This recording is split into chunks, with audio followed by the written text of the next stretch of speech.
Now students question number 13 लेते हैं। अब देखिए क्वेश्चन नंबर 13 में कह रहा है explain with the diagram what is meant by the series combination and parallel combination of resistances. Okay, तो इसके लिए आप अपनी लखमीर सिंह एस चांद की बुक बच्चों ओपन करोगे, ठीक है ना। मैं आपको दिखा देता हूँ, इसके लिए आप एस चांद की बुक ओपन करोगे तो ये वाला पेज आपको मिलेगा, ठीक है। और इसमें ये दोनों डेफिनेशंस आपको एग्जाम में लिखनी है। पेज ये वाला का मतलब है आप पेज नंबर 28 ओपन करोगे, ठीक। पेज नंबर 28 ओपन करोगे, सबसे पहले आप डेफिनेशन लिखोगे सीरीज कॉम्बिनेशन की, ये वाली, ठीक है स्टूडेंट्स। क्या लिखोगे? When two or more resistances are connect end to end consecutively they are said to be connected in series, ठीक। जब दो या दो से ज्यादा रेजिस्टेंस को एंड टू एंड कनेक्ट करते हैं, ठीक, तो ऐसे कॉम्बिनेशन को हम क्या बोलते हैं?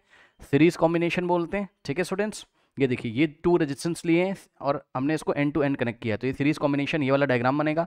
या आप थ्री रेजिस्टेंस भी ले सकते थे, ये रहा वन और ये रहा सेकेंड और ये रहा थर्ड। ओके, फर्स्ट रजिस्टर का जो एंड पॉइंट है वो सेकंड वाले के स्टार्टिंग पॉइंट से, और सेकंड का जो एंड पॉइंट है वो थर्ड वाले के स्टार्टिंग पॉइंट से कनेक्ट कर दिया है। इसी को हम एंड टू एंड कनेक्शन बोलते हैं, ठीक। ये इस तरीके से आप डायग्राम बनाओगे। इसके बाद आप एक बात और लिख सकते हो कि सीरीज कॉम्बिनेशन में करंट सेम होता है। सीरीज में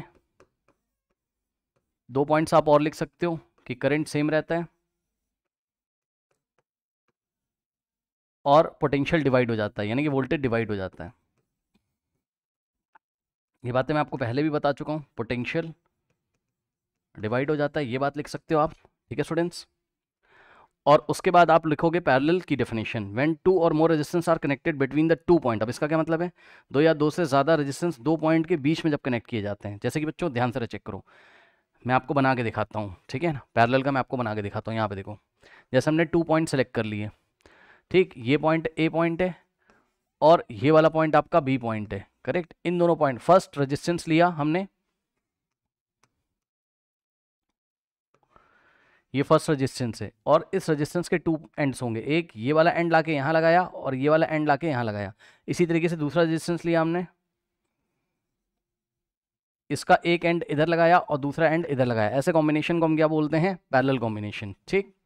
ओके स्टूडेंट्स, तो देख लीजिए क्या लिखी definition, when two or more resistance R connected between the same two points.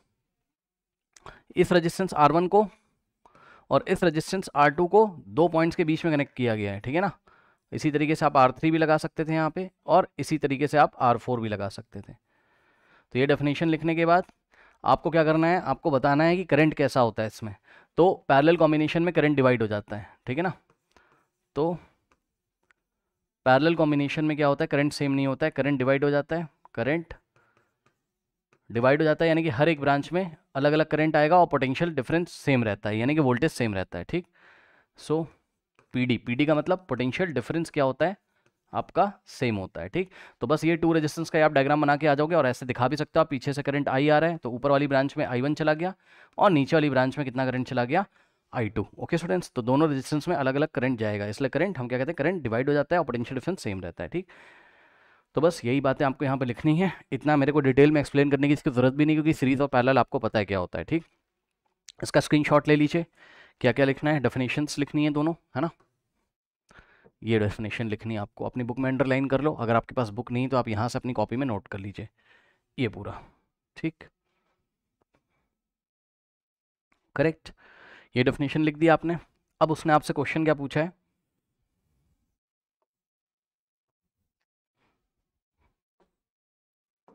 उसने बच्चों अब आपसे इसी में क्वेश्चन पूछा है कि in which case the resultant resistance is less more than either of the individual resistance. मतलब कौन से केस में जो रेजिस्टेंस होता है वो इंडिविजुअल रेजिस्टेंस से लेस होता है, और कौन से केस में जो इक्विवेलेंट रेजिस्टेंस होता है, जो फाइनल रेजिस्टेंस होता है, वो इंडिविजुअल रेजिस्टेंस से मोर होता है, ठीक। तो मैंने आपको कई बार बताया कि सीरीज में क्या होता है?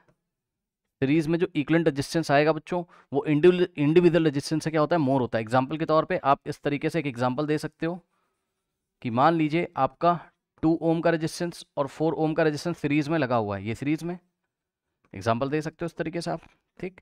तो यहाँ पे जो आर इक्विवेलेंट आएगा वो क्या हो जाएगा? ये हो गया आपका R1 और ये हो गया आपका R2, करेक्ट। तो R1 प्लस R2 अगर आप करोगे तो कितना आ जाएगा? यहाँ से R1 प्लस R2 यानी कि 2 प्लस 4 कितना आ रहा है? 6 ओम। तो ये 6 ओम क्या है? Are equivalent. तो इक्विवेलेंट यानी कि रिजल्टेंट रेजिस्टेंस 6 ओम आ रहा है।